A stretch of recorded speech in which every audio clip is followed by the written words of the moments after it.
So listen, today I wanted to share one of my majorvational moments on this Friday. I was having a conversation late last night with my wife, and we were just talking about, those pivotal moments in our life where things either clicked or the trajectory of our life changed, our mindset, our perspective changed.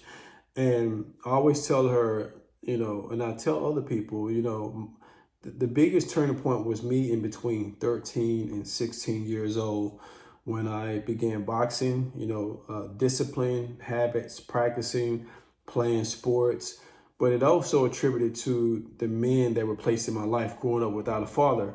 And so there were key gentlemen, Roderick Howard, Philip Teague, Low Andrews, Charles Haywood, Charles Spencer, Darwin Brown. Those individuals were all great men that were in my life, and also my high school basketball coach, Coach Robert Allen, who helped shape and mold me into the person that allowed me to be fearless moving forward at a young adult age. And I never forget, we were going to play basketball, and we were going to Denver, Colorado. And I've told this story many times, but going to Denver, Colorado was one of the most life-changing trips I've ever taken. First of all, I had never left the hood. I never left South Dallas. And shit, when we went to Denver, it was like a culture shock, first of all. So we pull up, we're on the buses, it's cold, it's snow everywhere. And I've never seen snow at that capacity. We pull up on the bus, we see all the kids, other guys getting off their buses, and me and my boys are just like licking our chops. We was like, man, we about to cook everybody, in this camp. As soon as we get off the bus, I start to notice something. There were counselors at the doorway when you walk off the bus, and they were directing kids in different directions. And once I walked down, they sent me in one direction. They sent one of my partners in another direction. I'm like, no, we're together. Like, we are. And they said, no, it's okay. God bless you. That's what we say. Every time we would have some kind of conflict, they say, no, it's okay. God bless you, right? That's how they diffuse us and just push us on by our way. So I get assigned to a room. I walk in. It's 4-to a room. It's a white guy. It's like United Nations. White guy with red hair, a Latino guy, and an Asian and Hawaiian kid as well. And first thing on my mind as a young kid, 13, 14 years old, I'm like, man, we're about to lose every game if this is my team. Full circle, ended up having the best time ever, met some new friends, was able to have all these great conversations about what they aspired to be in life, the things that they did, how their communities were, which were totally different than the life that I was living. And it exposed me to a whole different reality and a whole different world that existed out there that made me thirsty for more and want to experience that. And so ultimately, that particular trip gave me the want to go off to school, and gave me the courage to want to leave my community and go out of Dallas.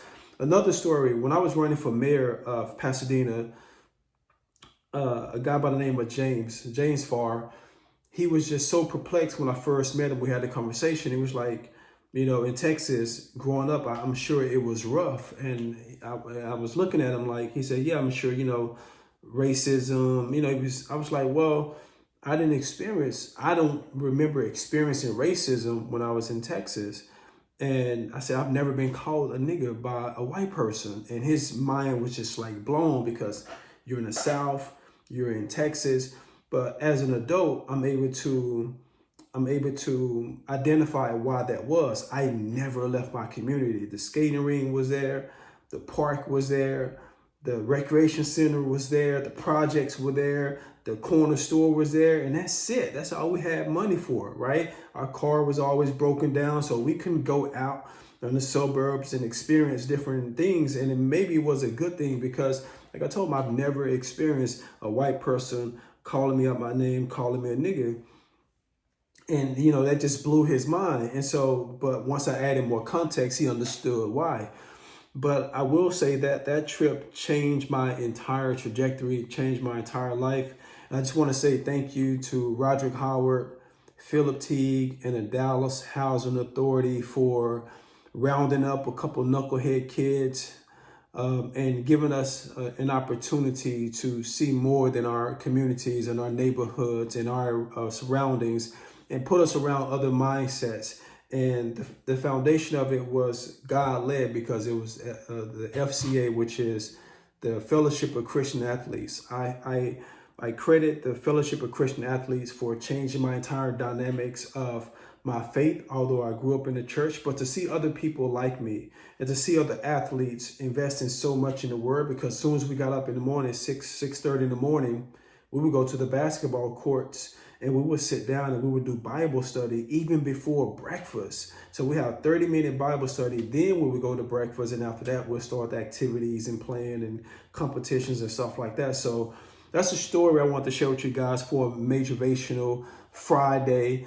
And just hope that that's something that can inspire somebody, right? When you have a faith-based and God purposeful led life, doesn't mean it's going to be perfect. It doesn't mean that you're always going to be on par. But if you can find yourself back to that center, back to that foundational